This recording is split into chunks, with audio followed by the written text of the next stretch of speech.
শুরু হয়েছে, যারা এখনো পর্যন্ত আদালতে বিভিন্ন বিচার বিভাগের স্বার্থে, আইনজীবীদের স্বার্থে এই রাজপথে দাঁড়িয়েছি।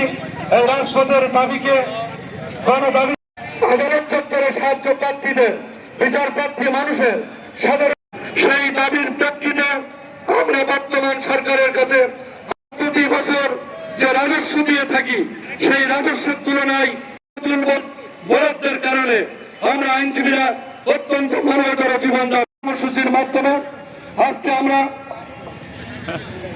উত্তপ্ত রোদের মধ্যে উত্তপ্ত রাজপথে দাঁড়িয়ে কল্যাণ তহবিলে বরাদ্দ বৃদ্ধি করি।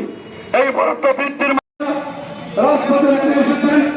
আজকের এই রাজপথের আন্দোলনের জায়গায় মানুষ দাবি করে আইনজীবীরা বিভাগের পক্ষ থেকে সহযোগিতা করার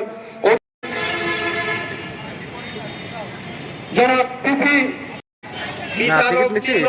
এবং আইনজীবীবৃন্দ সমন্বয়ে প্রধানমন্ত্রী, মাননীয় আইনমন্ত্রী এবং সরকারের কাছে আমরা দাবি জানাচ্ছি যে 40 বছর প্র্যাকটিস করার পরে আইনজীবীরা যাতে 1 কোটি টাকা এককালীন জীবিত অবস্থায় পায়, আমরা আজকের এই মানববন্ধন থেকে সেই দাবি জানাচ্ছি।